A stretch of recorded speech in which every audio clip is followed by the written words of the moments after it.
Mr. Paul Lloyd, welcome as guest speaker today. Paul lives in Wandong, Victoria, in the Mitchell Shire. He has been married for 28 years with 3 grown-up children and has been working for Ford Motor Company since 1987, performing different roles in various divisions within Campbellfield and Mickleham. He's currently located in the Parts Division Centre in Mickleham as a project manager.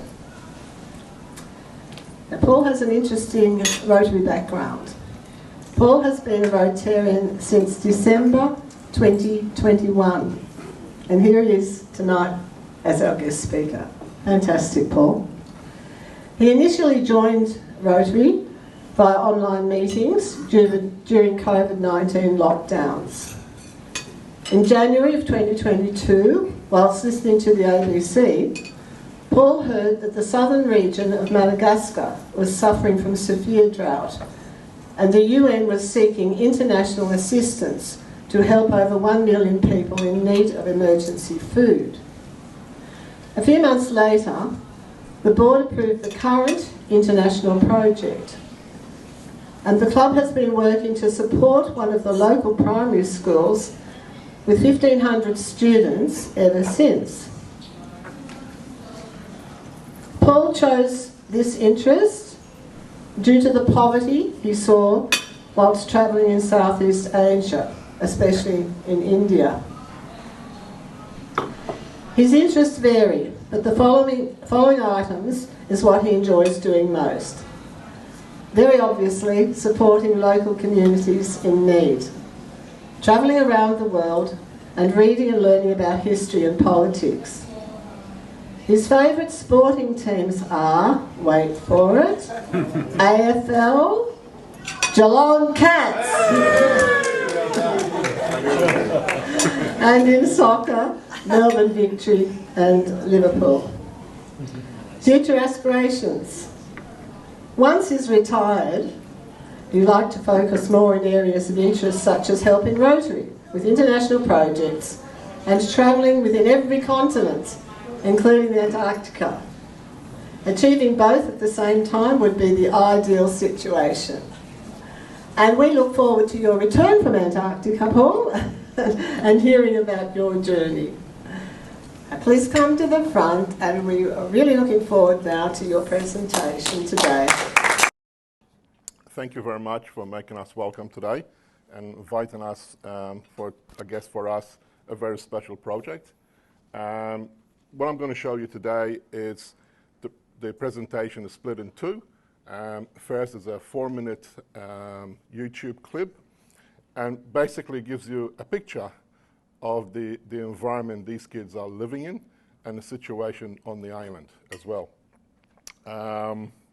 After that, I've got a PowerPoint presentation and focuses on the school and the student themselves and what we're trying to achieve, how we're trying to help them, and try to give them a better future. So this is the 4-minute presentation, and it basically describes something about the people of Madagascar and how they live and their expectancy and their issues with life. And obviously poverty is one of them. And however, nature hasn't been good for them in the last few years. Whilst the south is struggling with drought, the middle and the northern parts of the island been experiencing a lot of floods. And so United Nations think that this could be the first country or island that is suffering from global warming, and it could be probably what to come to other nations in similar areas of location.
Okay, Project Lima. It's not about the animal at all. We have a marketing guru within the club and came up with the word, lift every Malagasy up through Rotary. Yeah, indeed, yes. So yeah, lift every Malagasy up through Rotary, which is the same as the Lima. Were challenged initially, so why would you want to support an animal there are so many of on the island? And we had to explain, make them understand that it's got nothing to do with their local fauna. It was more about helping people. Project committee. Some of them are from, obviously, it's myself, Elizabeth McCormick, who's on apology for today, she couldn't make it, Steve Ansel, and David De Silva, that's from our club. And from Madagascar, we've got the principal, Sister Monique, she's the principal of the school, Emmanuel Randima Fidi, he's a former DG on the island, and he's managing the project for us in Madagascar. And Luciana Raza Findrade, she is the president of the club.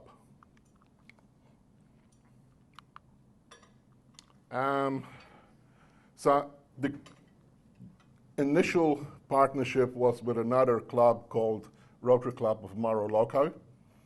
And after 6 months of trying to establish this project, they made the decision to walk away from the project due to the challenges of the logistics of the project.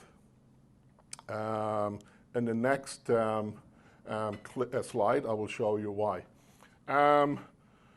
The partnership, with the new partnership with the Rotary Club of Ankara-Onondrano,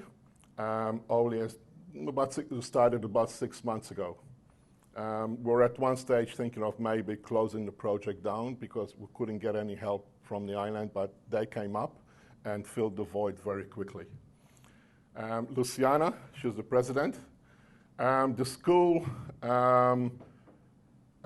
mid last year, had a new administration, so then we had to start all over again and obtain permission from the Catholic school system that they will accept the project. They did, and Sister Monique is the school principal, and Stanislas Kotka Razafisosa, she's the president of the parents group representative. And Emmanuel Randuriamafidi is the former district governor of the island, who's been very helpful with the project. So this is the island of Madagascar, which is double the size of Victoria. And the population of Madagascar is 26 million, so very similar to Australia. However, the infrastructure on the island is nothing like ours. The capital city is Antananarivo, and where the school is in Ambovombre. Now, the distance between there and there is, say, between Melbourne and Albury, which takes us about 3 hours to get to Albury. It takes them 2.5 days to get from there to there because of the conditions of the roads. And you might be also, your freight might get hijacked, knocked off, and you might not be able to get down there because either there's a flood or the road is unrepaired or of all other issues, even political issues. The school is called St. Vincent de Notre Dame de Landroy Primary School. Landroy is the region, and Ambovombre is the town or a city. The students, when we started the project, they had 1,500 students. They're down to 1,050, which is a concern for me because initially they said kids are leaving the school because they can no longer afford their fees. Now, about a year and a half or so ago, the school made a decision to stop charging fees because it's a Catholic school and try to use whatever resources they had to feed the children. The children usually get only one meal.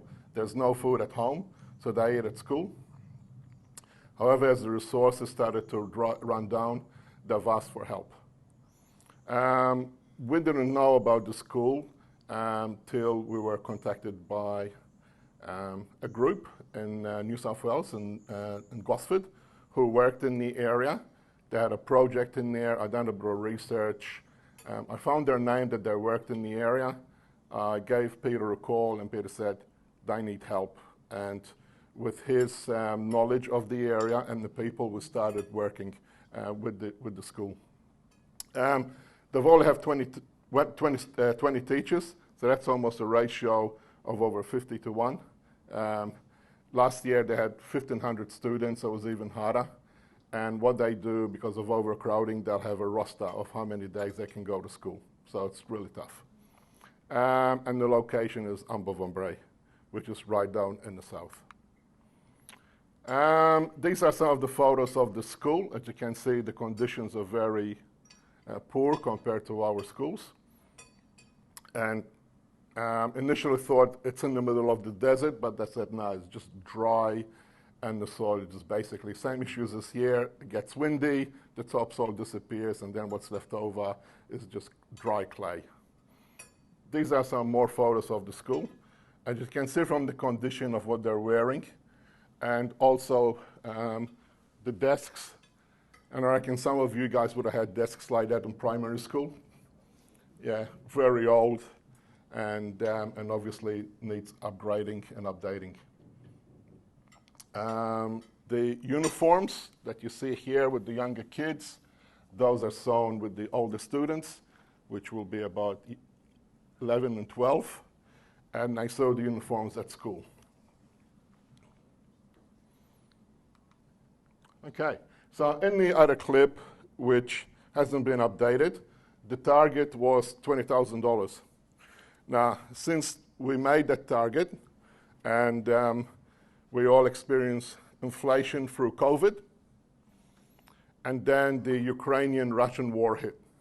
Now, most of the food that goes to third world countries was coming from the Ukraine, and prices went up, so has fuel.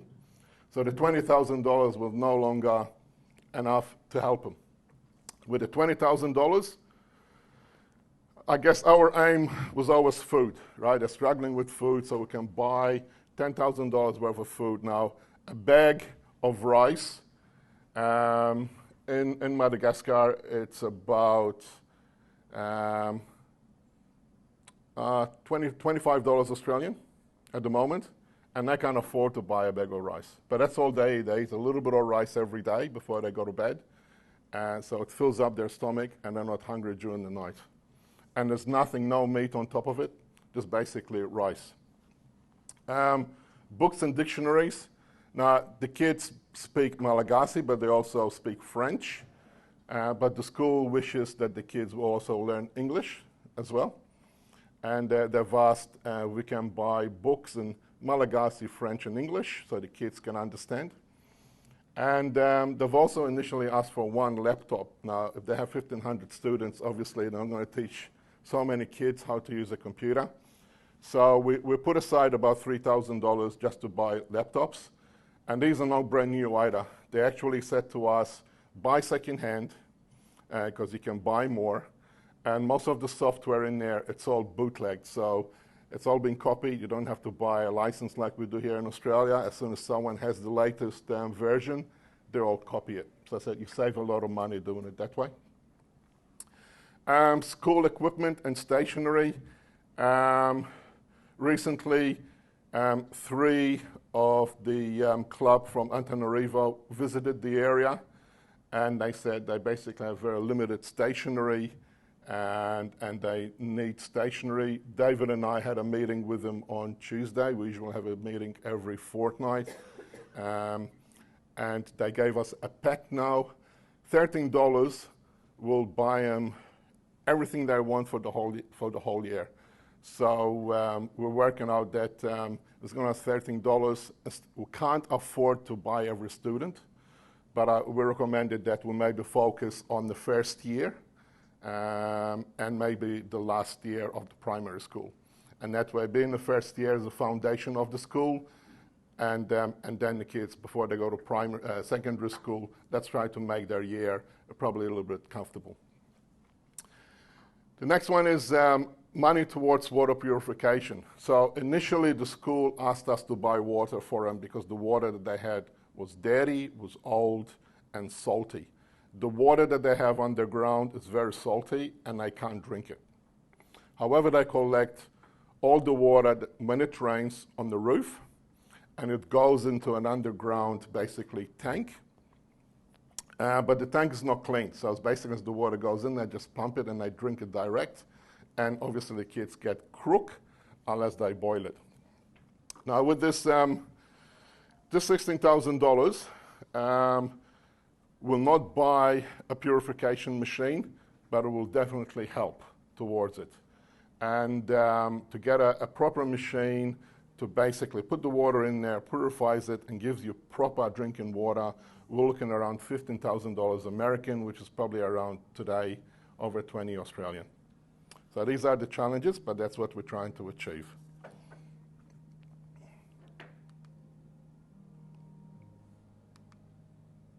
Okay, so this is where we are at the moment.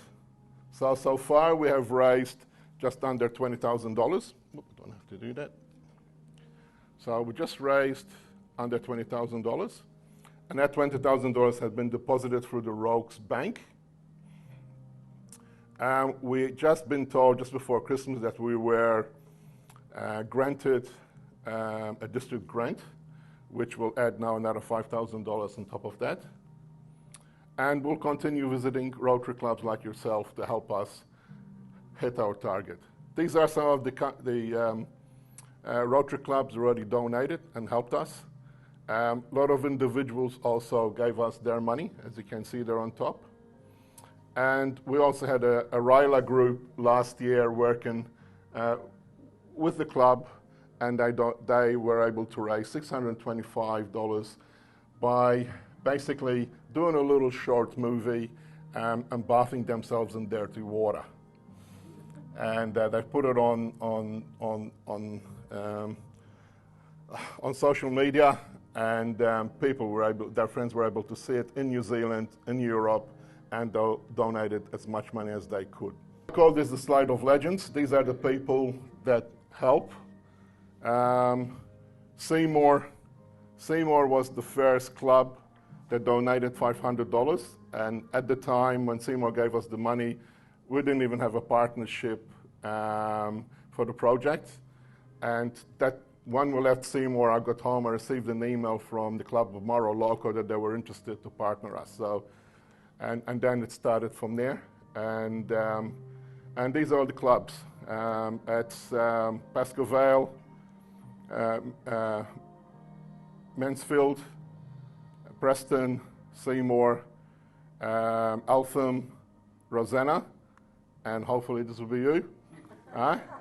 And Mooroopna. Now Mooroopna was another thing. Mooroopna donated $500.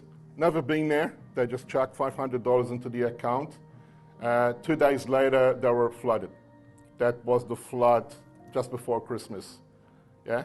I thanked her, sent her an email, and I said, next time I'm up there, I'll drop in and say thank you in person. Bacchus Marsh and Club of Whittlesea. Okay, so presentations, obviously here today, and we've got another one booked in for Caulfield. So I'm looking forward, obviously, to go. We enjoy going. As you can see, we've done quite a bit of traveling around, and today probably been the longest, but we're worth it. And the next one will be Caulfield, which is actually a new club. Okay, how can you help us? You know, create hope in the Word. That's really what we're trying to do here. Please tell your friends, family, and other Rotary clubs. If you're friends with other Rotary clubs in Geelong, please make them aware of our project.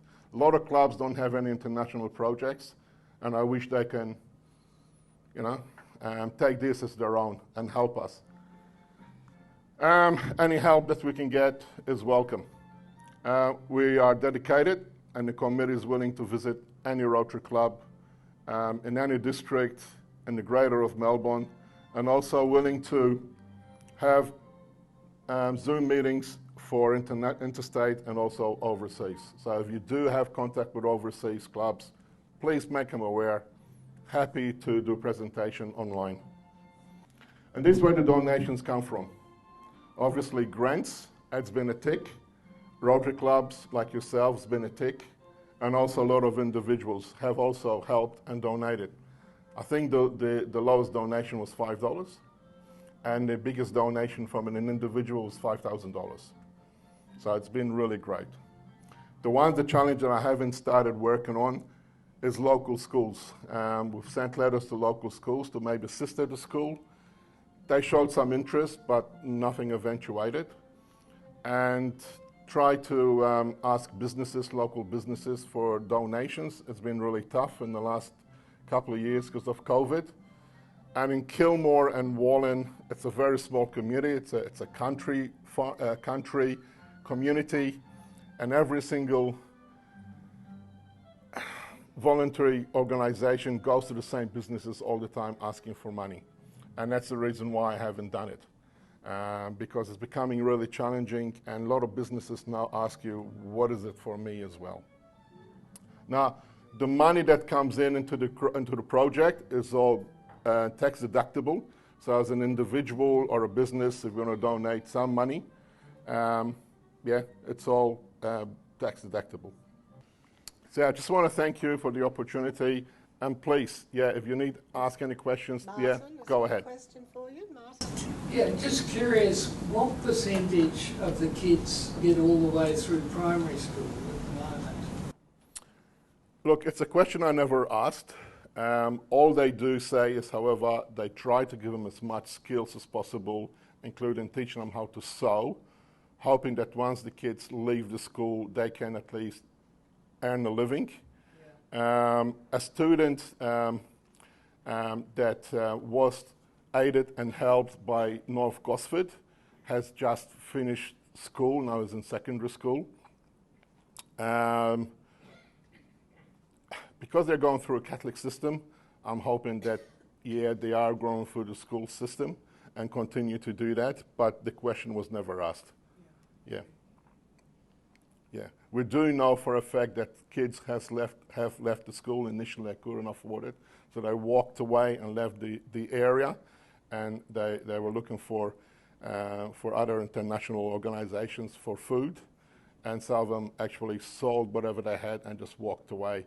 So we haven't asked why there's 400 students less than last year, but I think that that could have been the reason why they just walked away, because they can't afford to stay there anymore.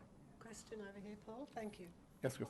Well, question one, have you considered an international brand?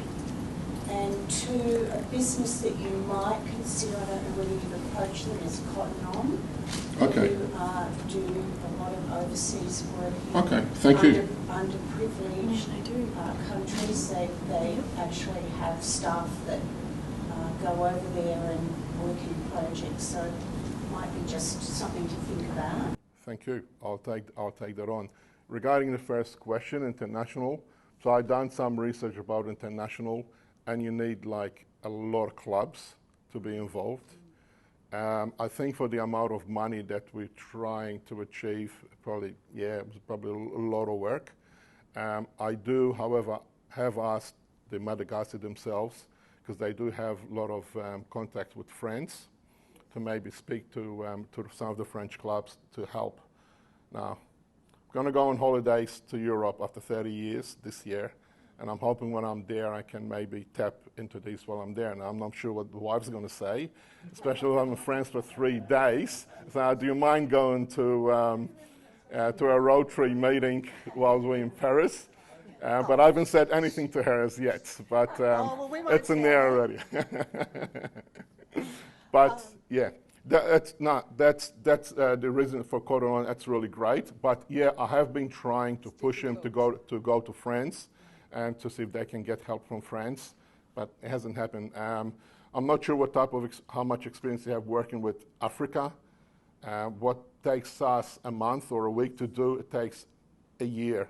To open a bank account, it took them like almost 8 months. Yeah, it was really difficult to do things in there. And because the school is not in the same area as where all the people are that helping us, it becomes really tough. They went there to visit the school, and it cost them about $1,200. Now, yesterday in the meeting, they actually asked me for the money.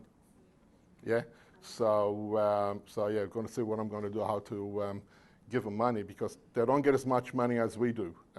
Their pay is very poor, very low, and I'm not sure where they got their money from to get there. But yeah, it's very challenging.